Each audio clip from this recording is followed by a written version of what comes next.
In this video, I wanted to talk to you about what you should never say to a customer. So there I was enjoying a Mother's Day dinner with my wife and my family, and we were at a restaurant, and it got to the end where I had to ask for the bill. They brought the bill over and I said, where do I pay? And they said, you have to go and queue up over there. Now I got the bill delivered to me at 11 minutes past 7 p.m. And it took me until 7:26 actually to be able to pay for the bill. That's how long the queue was. And I thought, you know what, this really doesn't cut it for me. This is not good customer service. Anyway, I said to the person who was behind the desk, are you the manager? They said, yes, we're the manager. Well, I am the manager. And I said, great, are you open to some feedback? And she said, yeah, I'm open to some feedback. I said, great. I just wanted to have a chat to you about the length of time. I said, can you have a look at what time my bill was printed and now what time you're actually taking my payment? And she looked and I said, you can see that it was like 15 minutes from the time it was printed to the time it was paid. And I said, maybe you could take the payments at the tables, or you could have multiple EFTPOS machines, or a better system than this, because obviously this is creating some congestion in your business. And she said to me, oh, it's the busiest day of the year. And I said to her, I understand that, but it's not what a customer wants to hear.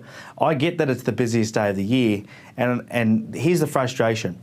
The reality is Mother's Day has been the same day for generations of years. We know when Mother's Day is. So as a business, if you know you've got a busy period coming up, cater for it. For that particular point in time, she could have come up with a system that meant that she didn't have a 15-minute queue just to pay the bill. Because it's a real turn-off. I don't ever want to go back there, because I just feel like the service is not a priority, that their priority is not us as a customer. And really, when you think about your customer, you want to make sure that you give them an experience that they're delighted by. Yet the last experience I had at that restaurant was a bad experience. And now I'm telling you about it. Now I'm not going to say what restaurant it is.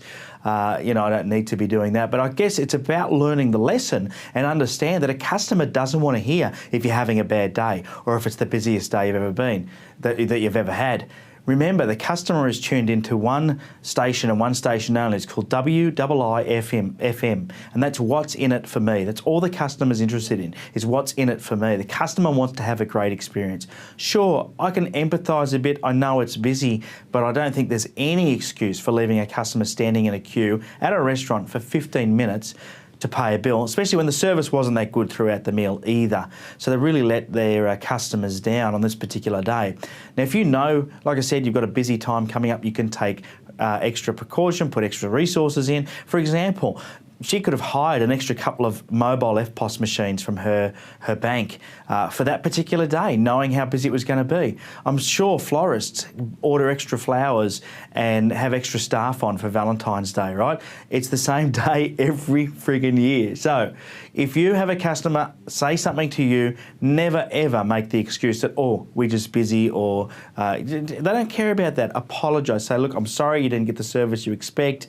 We clearly haven't lived up to your expectations today. Please accept my apology. I hope to see you again soon. That's really the best thing that you can do.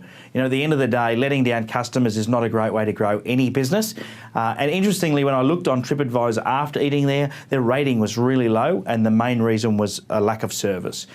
So obviously there's something going on in that business that's far bigger than just that one problem. But maybe I'll give them a cold call and have a chat to them about how they can improve their service. So there you go. The one thing a customer never wants to hear is the problems that you're having that stop you from delivering great value. So make sure that you don't fall into that trap. Hopefully you've enjoyed the video. Make sure you subscribe. And hey, if you've had a similar experience in your business, or you feel that you don't agree with me, leave your comments down below. I'd love to hear from you. And of course, if you enjoyed the video, share it with others. Let other people know about it. Until next time, have a profitable day.